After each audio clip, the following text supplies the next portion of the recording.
For the first time, there are clear signs of significant pushback against President Trump from within his own party. On multiple fronts, Republicans are breaking with the president on issues big and small.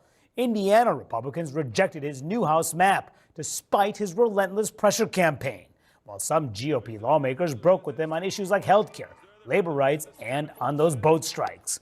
All of this as the president's poll numbers continue to drop, and after Congress rolled him by demanding release of the Epstein files, with his Justice Department facing a deadline this week to comply with the law enacted over Trump's objections. So how problematic is all of this for Trump?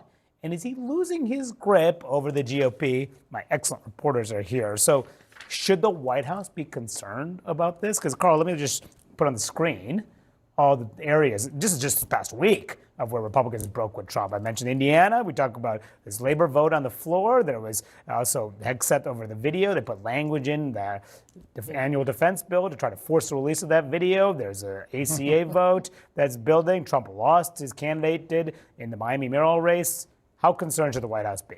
Pretty concerned. I mean, the famous line, elections have consequences. That was a bad election for the Republicans last month now, and I think it caught everybody's attention. I've been following this very closely. I think Republicans say, hey, there's going to be life after Trump, and we want to be a participant in it. You tend to see this almost every midterm cycle. Right, but it's actually faster, I think, this time. And one thing you didn't mention is blue slips. I know it's arcane, but there's a real issue in the Senate where the leadership is resisting big demands from President Trump to get rid of this blue slip and allow him to put his prosecutors in place. So, you know, it's happening, but he still is a super powerful figure. Yes. And, you know, he's going to be able to get his way, but it's just not quite as easy. Yeah, you see that, and also the Senate, they want to get rid of the filibuster rule. Trump did. That's not happening as well. I put the question to Mike Johnson about, does this mean, particularly in the aftermath of Indiana, remember, this was a massive pressure campaign by the president, trying to force them to to change the maps to get 2 additional Republican seats in next year's midterms. The Republicans in that state said no. So does that mean that Trump is a lame duck? Are you worried about Trump's grip on power after Indiana? Do you think it shows he's a lame duck? Not at all. Is he a lame duck? No, he is not a lame duck. He's the most powerful president of this generation and many others. We have a lot more work to do together. The outcome in Indiana is inconsequential to that. He We are put a going to major win the pressure midterms. campaign. No, he did. No. He did not put a major pressure campaign for it. He let his opinion be known as he does on everything, all the time, all day long.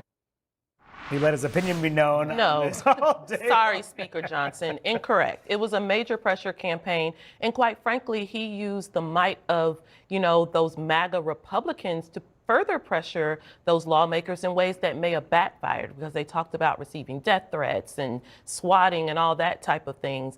I do think, however, Speaker Johnson is correct that Donald Trump still does have a pretty firm grip on Republicans, particularly Republicans in Congress. They're going to try to give him what he wants. However, what we're seeing is there are limitations, especially on those things like in Indiana, where the lawmakers just said, he's pushing us in ways we just don't think are going to be healthy for us long term. These maps, we don't think it's smart to do what he wants us to do. So that's some pushback.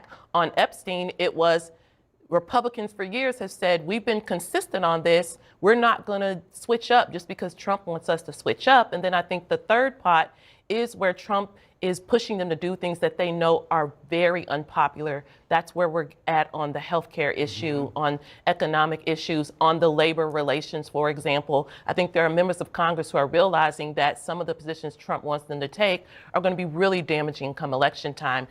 That's where they're seeing some pushback. I mean, I think there was an incredible backlash to that pressure campaign in Indiana. That kind of politics did not work there. Speaking of losing their grip, how about Speaker Johnson?